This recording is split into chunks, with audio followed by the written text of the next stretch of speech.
এই বলি রিয়া আমার কাছ থেকে হনহনিয়ে চলে গেল। আর এদিকে আমি কান্না ভেজা চোখ নিয়ে ওর গমন পথের দিকে তাকিয়ে থাকলাম। ও আমার চোখের আড়াল হয়ে যাবার সাথে সাথেই আমি ডুকরে কেঁদে উঠলাম। হয়তো অনেকে হাসছে, কিন্তু তারা তো আর আমার কষ্ট বোঝে না। তারা তো আর এটা জানে না যে আমি এখানে কেন কাঁদছি। তারপর হঠাৎ কেউ একজন এসে আমার পিঠে হাত দিয়ে মাথায় হাত দিল। আমি চোখগুলো বাম হাত দিয়ে মুছে তার দিকে তাকালাম। দেখলাম একটা ছেলে আমার দিকে তাকিয়ে আছে। আমি চোখ তুলে তাকাতেই বলল, ভাইয়া এভাবে কেঁদো না, একসময় সব ঠিক হয়ে যাবে। সত্যি কি ঠিক হবে ভাইয়া? চাইলেই কি সব ঠিক হয়? এখন বাসায় যান, আর কাঁদবেন না, সবাই তাকাচ্ছে আপনার দিকে। এই বলি সেখান থেকে সোজা বাসায় চলে আসলাম। আর বাসায় এসে আব্বু আম্মুকে ধরে খুব কাঁদলাম। তারপর বললাম, আম্মু, তোমার ছেলে তো কাউকেই কষ্ট দেয়নি জেনে শুনে, তাহলে সবাই আমাকে কেন কষ্ট দেয়? আমার কথা শুনে আম্মু আমাকে জড়িয়ে ধরে বললেন, কি হয়েছে তোর বাবা? তুই এইভাবে কাঁদছিস কেন? আমাকে বল। আম্মু, তুমি তোমার পাগল ছেলেটাকে ক্ষমা করে দিও। তোমরা হয়তো না বলে অনেক কষ্ট দিয়েছি। কি বলছিস তুই যাতা কথা? তুই এইরকম তো করিস না কখনো। হঠাৎ আজ কি হলো? তারপর কাঁদতে কাঁদতে বাবাকে বললাম, বাবা, আমাকে ক্ষমা করে দিও। আমি হয়তো তোমায় অনেক কষ্ট দিয়েছি। বাবা এবার আমার কথাগুলো শুনে কেঁদে ফেললেন। তারপর বললেন, কি বলিস বাবা তুই এসব? আর তুই এমন করছিস কেন? তোর কি হয়েছে রে বাবা? না বাবা, আমি জানি যে আমি তোমাকে আর মাকে খুব জ্বালাই, আর তোমরাও আমার দেওয়া কষ্টগুলো মুখ বুজে সহ্য করো। তাই তোমরা আমাকে ক্ষমা করে দিও প্লিজ। আর জানো বাবা, এখন আমার না নিজেকে খুব একা একা লাগে। নিজেকে যেন হারিয়ে ফেলেছি আমি বাবা। হঠাৎ আমার এমন কথা শুনে এবার আব্বু আম্মু দুজনেই একসাথে কেঁদে উঠলেন। তারপর বললেন, না বাবা না, কি উল্টোপাল্টা বকছিস তুই এইসব? তুই আমাদের ছেলে। আর কিছুই বলতে পারলেন না। একটু পর তাদেরকে ছেড়ে সেখান থেকে রুমে চলে আসলাম। রুমে এসে ফ্রেশ হয়ে না খেয়েই শুয়ে পড়লাম। আম্মু এসে ডাকতে শুরু করলো। আব্বু দরজা খুলতে বলল। আমি দরজা খুলে দেখি আব্বু ভাতের প্লেট হাতে নিয়ে দাঁড়িয়ে আছে। রুমে ঢুকে বেডে বসলো, আমাকে তার পাশে বসিয়ে নিজের হাতে খাইয়ে দিল। আম্মু পানি গ্লাস নিয়ে আব্বুর পাশেই দাঁড়িয়ে আছে। হয়তো চলে যাবে বলেই আম্মুর আর আব্বুর একটু কষ্ট হচ্ছে, কেননা তারা আমাকে ছাড়া কিছুই বোঝে না। তারা দুজনেই আমাকে নিজের থেকেও বেশি ভালোবাসেন। এদিকে এর মধ্যে আমার অস্ট্রেলিয়া যাওয়ার সময় চলে এসেছে। সামনের সপ্তাহে চলে যাব। নিজেকে একটু গোছাতে ব্যস্ত ছিলাম, তাই আমার আর রিয়ার খোঁজ নেওয়া হয়নি। তবে ওর অনেকগুলো পরীক্ষা শেষ হয়েছে, তবে পরীক্ষাগুলো কেন জানি ভালো হয়নি। তবে চলে যাওয়ার আগে যদি একটু দেখা করা যেত, কিন্তু ওর পরীক্ষা, তাই ওকে ডিস্টার্ব করিনি। আর তাছাড়া ও তো আমার সাথে দেখা করতে না করেছিল, তাই আর আমি ওর সাথে দেখা করি। এভাবে সময় চলার পথে আস্তে আস্তে আমার অস্ট্রেলিয়া চলে যাওয়ার দিন চলে এসেছে।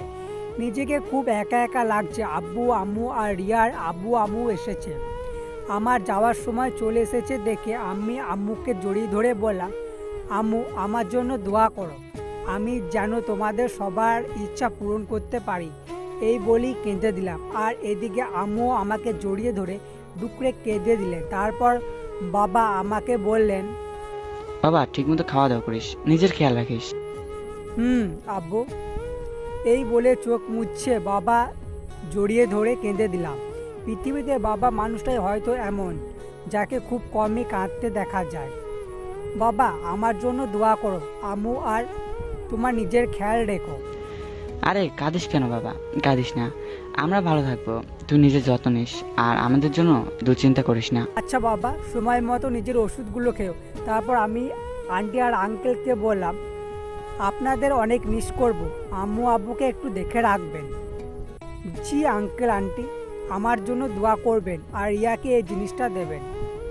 আন্টির হাতে একটা চিঠি দিলাম রিয়ার কাছ থেকে শেষ বিদায় নিতে। তারপর আব্বু আম্মুকে নিচু হয়ে স্লাম করে বিদায় নিলাম। পিছু ফিরে আকাশের দিকে তাকিয়ে হাঁটতে লাগলাম। আজ আকাশটা খুব মেঘলা, হয়তো আমার মনের মতো ওর মনটাও খারাপ। এদিকে রিয়ার আম্মু বাসায় গিয়ে দেখে যে রিয়া কলেজ থেকে ফিরে এসেছে, তাই তিনি রিয়াকে ডেকে আমার দেওয়া চিঠিটা রিয়ার হাতে দিলেন। চিঠিটা পেয়ে তারপর রিয়া পড়তে শুরু করলো। রিয়া, হয়তো ভাববে প্রিয় বলে ডাকিনি কেন, কারণ তুমি আমার কাছে প্রিয় হলেও আমি যে তোমার কাছে প্রিয় শব্দটা আর নেই। রিয়া, তুমি হয়তো ভালোই আছো আমায় ছাড়া, আর আমিও ভালো থাকবো যেমন তোমায় ছাড়া থাকার কথা। ও হ্যাঁ, তোমার জন্য আমার একটা খুশির সংবাদ আছে। খুশির সংবাদ এই যে আজ আমি তোমার থেকে অনেক দূরে চলে গেলাম, অনেক দূরে। তোমাকে আর ফোন দিয়ে ডিস্টার্ব করব না, তোমায় আর আমি জ্বালাবো না, তোমার আমার মতো কারোর উপর বিরক্ত হতে হবে না। হ্যাঁ, আগের মতো আর নিজের কেয়ার করবে কে জানি না, তবে খুব মিস করব তোমার বকাগুলো, কিন্তু চাইলেও আর তো শুনতে পাবো না। কেননা আজকে আমি চলে যাচ্ছি তোমার থেকে অনেক দূরে। তুমি তোমার নিজের মতো করে কাউকে খুঁজে নিও, যে তোমার মনের মতো হবে। আমি হয়তো ছিলাম ভুল, খুব বাজে ছিলাম, কিন্তু আমার ভালোবাসাটা সত্যি ছিল, যা তুমি দেখোনি। আমি তোমাকে হয়তো নিজের করে পাইনি, তবে তোমার স্মৃতিগুলো আমার নিজের, যা দিয়ে আমি সারাটা জীবন কাটিয়ে দেব। আর কোনো দিন আমার এই বিরক্তকর কণ্ঠটা শুনতে পাবে না। দোয়া করি তুমি যেন আমার চাইতেও ভালো কাউকে পাও, যে তোমাকে খুব ভালোবাসবে তোমার মতো করে। আমার ভালোবাসা না হয় পাওয়াই থাক, তাতে দুঃখ নেই, কিন্তু তোমার কষ্ট যে আমার বুক ফেটে যায়। আমার দেওয়া কষ্টগুলো জীবনে খারাপ মুহূর্ত মনে করে ভুলে যেও। আমি দূর থেকেই তোমাকে ভালোবাসবো। তুমি নিজেকে সুখী করো, আর কিছু বললাম না, কেননা তুমি আবার আমার উপর বিরক্ত হবে। তাই আর বিরক্ত করব না তোমায়। পারলে ক্ষমা করে দিও এই পাগলটাকে, এই যে তোমাকে আমার মতো করে ভালোবাসতে পারেনি। ভালো থেকো, নতুন কাউকে নিয়ে সুখী থেকো, আর পারলে এই পাগলটাকে শেষবারের মতো ক্ষমা করে দিও। আমি হারিয়ে গেলাম আজ থেকে চিরতরে। ভালো থেকো তুমি, খুব ভালো থেকো আমার কাছ থেকে দূরে গিয়ে, কেননা আমি তো তোমায় ভালোবাসতে পারলাম না। যাক, সেসব কথা বাই। ইতি। পাগল এবং বিরক্তকর মানুষটা হয়তো তোমার, হয়তো বা না। এদিকে চিঠিটা পড়তে পড়তে ঝাপসা হয়ে গেল রিয়ার চোখ। দুপোটা অশ্রু টুপ করে ঝরে পড়ল চিঠির ভাঁজে। খুব কান্না পাচ্ছে ওর। আজ খুব কাঁদবে সে, কারণ ওর তো খুশি হওয়ার কথা, কিন্তু একটা কিসের শূন্যতা অনুভব করছে হৃদয়ের গৃহিণী।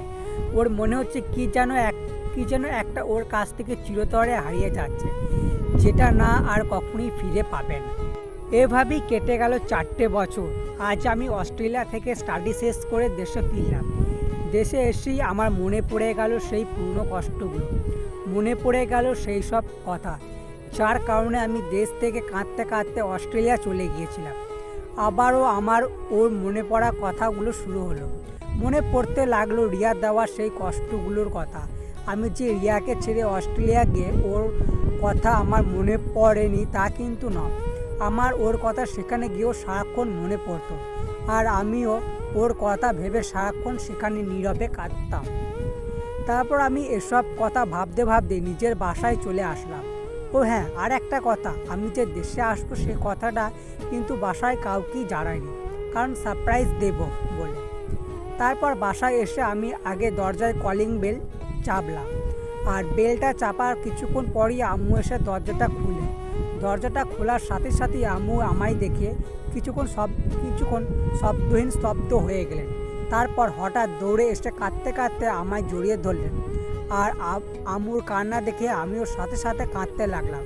তারপর আম্মু আমায় কাঁদতে কাঁদতে বলতে লাগলেন, কাব্য, তুই বাবা কেমন আছিস? হ্যাঁ, এতদিন পরে কি তোর আমাদের কথা মনে পড়লো বল? জানিস, আমি আর তোর আব্বু প্রতিটা দিন তোর আশায় এই দরজার পথ চেয়ে বসে থাকি, শুধুমাত্র তোর আশায়, শুধুমাত্র এই ভেবে যে এই বুঝি তুই আজকে বাসায় আসবি। আর আসবি তো আসবি, আসার আগে আমাদের একটা ফোন করে আসবি না? তাহলে আমি ও তোর আব্বু দুইজন মিলে এয়ারপোর্টে তোকে আনতে যেতাম। আরে আম্মু, তোমাদের কথা সেখানে গিয়ে সারাক্ষণ মনে পড়তো, ইচ্ছা করতো সেখান থেকে ছুটে চলে আসি তোমার কাছে, কিন্তু আমি তো চাইলেও আর তোমাদের কাছে ছুটে আসতে পারবো না। আচ্ছা, তুমি কেমন আছো আম্মু? আর আব্বু কেমন আছে? আমরা সবাই এতদিন তোকে ছেড়ে ভালো ছিলাম না, কিন্তু এখন সবাই ভালো থাকবো, কেননা তুই এসে গেছিস না। তাহলে কি আর আমরা সবাই খারাপ থাকতে পারি? তুই তো আমাদের সবার ভালো থাকার ঔষধ বাবা। আচ্ছা, তুই কি বাসার বাইরেই দাঁড়িয়ে থাকবি? আমাদের সাথে এইভাবেই কথা বলবি নাকি বাসার ভিতরেও আসবি? এই বলি আমি বাসার ভেতরে ঢুকে গেলাম। তারপর নিজের রুমটা ঢুকে আবারও নিজের রুমটাকে দেখতে লাগলাম। পুরো রুমটাই যেমন রেখে গিয়েছিলাম রুম ঠিক তেমনই আছে, তবে একটা দিকে লক্ষ্য করে দেখলাম যে আমার রুমের সব কিছু একদম ঠিকঠাকভাবে গোছানো আছে। কিন্তু কিভাবে? আমি তো আমার রুমটা কখনোই এমন গুছিয়ে রাখতাম না। তাহলে আমার রুমটা কে গুছিয়ে রেখেছে? পরে আবার ভাবলাম হয়তো আম্মুই আমার রুমটা গুছিয়ে রেখেছিলেন আমি যাবার পরে।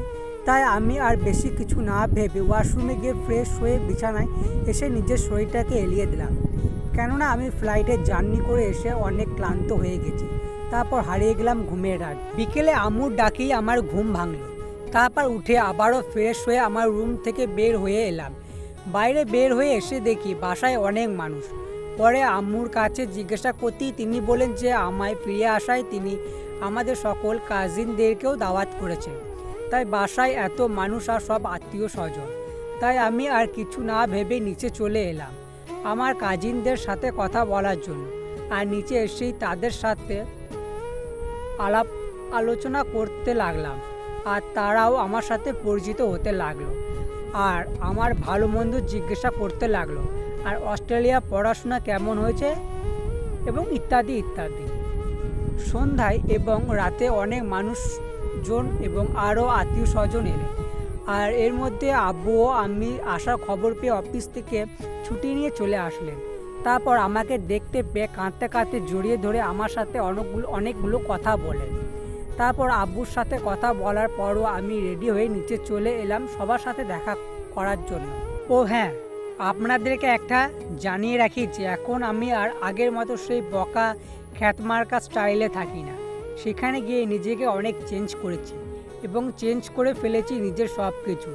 এখন আর কাউকে আমাকে বোকা খ্যাত বলতে পারে না। এখন আমাকে যেই দেখে তারাই সবাই আমার সাথে নিজে থেকে কথা বলতে আসে, তবে বিশেষ করে মেয়েরা। তারা এখন আমাকে দেখলি নিজে থেকে আমার সাথে কথা বলতে আসে। তো আমি নিচে এসে দেখি যে আমার সব কাজিনরা সবাই চলে এসেছে। আর তাদের মাঝে হঠাৎ দেখলাম যে আম্মুর বান্ধবী মানে রিয়ার আম্মু আঙ্কেল আন্টিরাও চলে এসেছেন আর তাদের সাথে রিয়াও আছে। তবে ওকে দেখে মনে হচ্ছিল ওর মনটা অনেক খুশি। যাক, আমার এত বেশি কিছু ভেবে কাজ নেই, তাই আমি এত কিছু না ভেবে তাদের সাথে দেখা করতে চলে গেলাম।